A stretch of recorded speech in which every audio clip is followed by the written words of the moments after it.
시청자 여러분 안녕하십니까? 즐겁고 행복한 주말을 맞이하시기 바랍니다. KBS를 비롯한 이 친권력 방송들은 하늘이 무서운 줄을 모릅니까? KBS가 드디어 여론 조작한 것이 들통이 나자 사과했습니다. 그러나 이런 사과로는 택도 없습니다. 미국, 영국, 일본 같은 선진국이라면 사장이 100번은 사퇴를 해야 마땅합니다.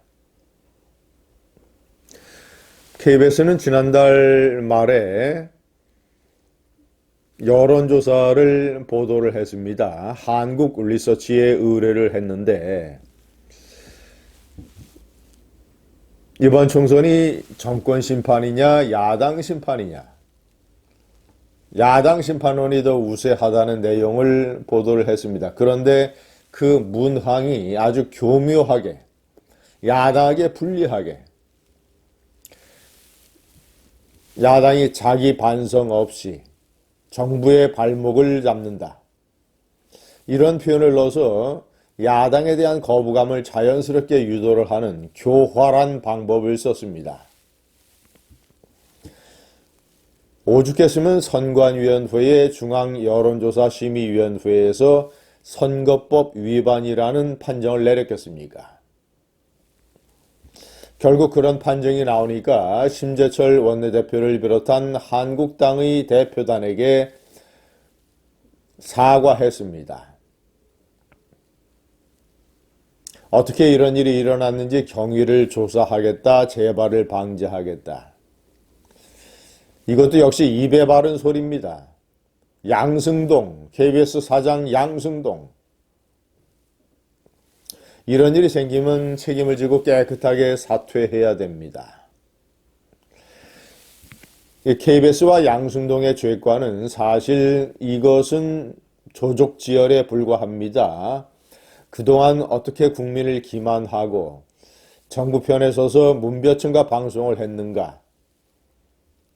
그래서 많은 생업에 바쁜 국민들이 문재인이가 얼마나 잘못하는지를 제대로 알지 못하는, 문재인의 실정과 폭정을 가려주는 귀마개, 눈가리개 역할을 한 KBS. 제가 오늘 KBS와 양승동 사장의 죄상을 다시 한번 정리를 해드리겠습니다. 첫 번째, 여론조작. 이번에 이 KBS 여론조사 사건은 대단히 심각한 것입니다. 특히 총선을 앞두고 있다는 것.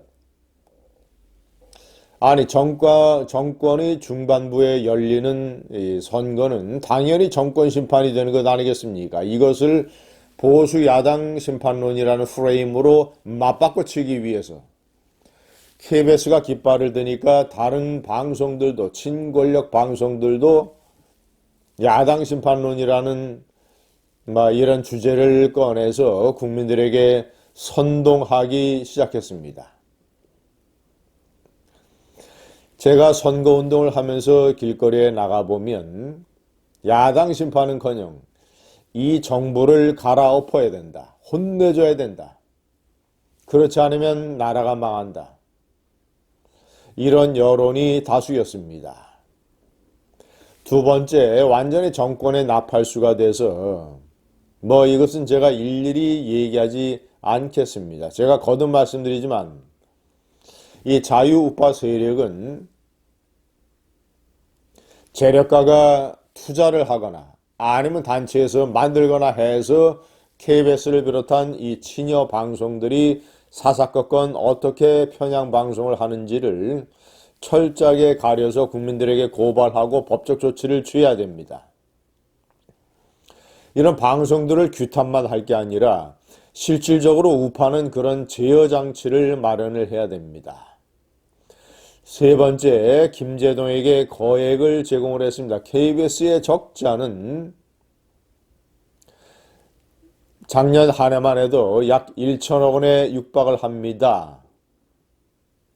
그런데 김제동에게 이 수준 낮은 방송, 시사 프로를 진행할 자격이 없는 김재동에게 1회에 350만 원, 일주일에 4번, 1년에 7억.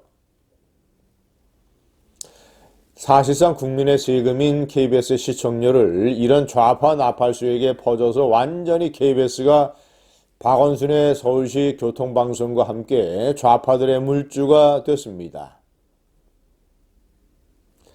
자, 네 번째, 도올 김효옥의 배륜방송.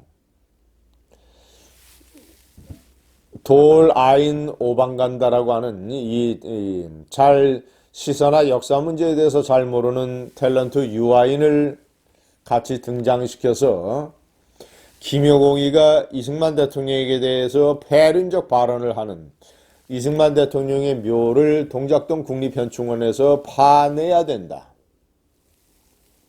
이승만은 미국의 괴뢰, 꼭두각시였다.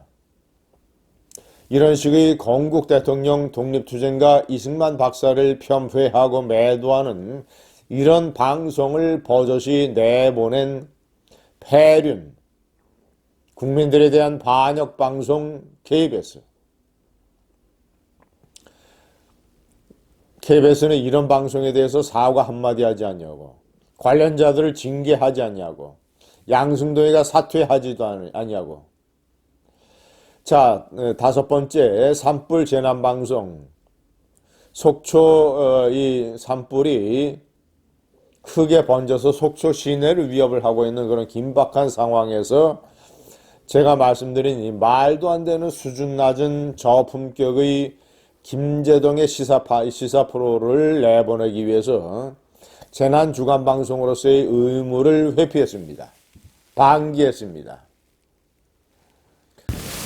자, 여섯 번째, 지난해 여름 일본 상품 불매 운동이 한창 벌어졌을 때 뉴스에 이 노라고 하는 반일 구호 로고 안에 한국당의 로고를 교묘하게 집어넣는 일을 저질렀습니다. KBS는 편집자의 단순 실수라고 얘기를 했지만 그것이 과연 실수였을까요? 아니, 실수라 하더라도 평상시에 어떤 이 친정부적인 의식이 머릿속에 깊이 뿌리 박혀 있으면 그런 실수가 자연스럽게 나오겠습니까? 이런 것만 하나만 가지고도 이 일본의 NHK나 이 영국의 BBC 방송 같은 데에서는 사장을 잘랐을 겁니다. 자, 일곱 번째, 마치 이 인민위원회 같은 일종의 완장기구를 만들어서 박근혜 정권 시절에 보도 뭐 이런 것들을 조사한다고 하면서 기자 PD가 선배 동료들을 조사하는 패륜적 만행을 저질렀습니다. 이름하여 진실과 미래위원회. 이 완장기구에서 19명의 징계를 KBS 측에 권고를 했는데, 자, 이것이 전부 법원에서 무효라는 판정을 받았습니다. 그런 어떤 편의적인 기구는 징계를 권고할 권한이 없다. 무리하고 무도한 일을 하니까 사법적으로 제동이 걸리는 것입니다. 자, 여덟 번째, 뭐 익히 아시는 내용이겠습니다만은 세월호 참사 당일날 양승동은 직원들과 함께 이 노래방에 가서 신나게 술 먹고 노래 부르고 그리고 이 카드로 결제를 한 이런 의혹을 아직까지 제대로 해명하지 못하고 있습니다. 양승동 사장의 청문회에서 집중적으로 거론이 됐던 문제입니다. 시청자 여러분, 이 KBS뿐만 아니라 MBC 그리고 YTN, 연합뉴스TV, 저는 직업상 이 동영상과 관련된 뉴스를 제가 봐야 되기 때문에 이 YTN이나 이 연합뉴스TV 같은 24시간 뉴스 채널을 제가 즐겨봅니다. 할 수 없이 즐겨봅니다. 시청자 여러분들은 대부분 보지 않으시겠지만 저는 보면서 분노를 참으면서 이것도 하나의 인격 수양이구나. 나에 대한 인격 수양이구나 라는 생각으로 꾹꾹 눌러 참으면서 봅니다. 그러나 희한하게도 이 문재인 정권 들어서 공익광고라는 게 대폭 늘어났습니다. 정부 부처, 특히 환경부.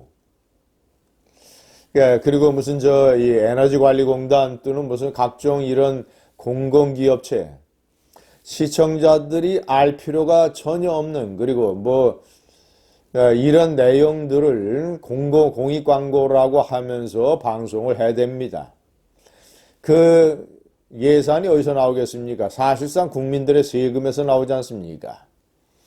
국민들의 세금으로 그런 공익광고를 대거 제공을 해서 이 친정부 이 문별청과 물개박수 언론을 재정적으로 지원을 해주고 있습니다. 이 한국당의 국회의원들이 이 정부의 공익광고가 얼마나 증가됐는가 이 자료를 제출받으면 과거 정권과 비교하면 얼마나 국민 세금으로 이 문별청과 방송들을 돈 대주가 있는가가 만천하에 드러날 것입니다. 시청자 여러분, 제가 제목에 얘기한 대로 광화문의 애국시민 세력이 지난번에 여의도에 가서 문희상 국회의원을 혼쭐 내준 적이 있습니다. 패스트트랙 사건 때 똑같이 KBS로 몰려가서 KBS를 애워싸야 됩니다. 그래서 양승동이를 끌어내야 됩니다. 감사합니다.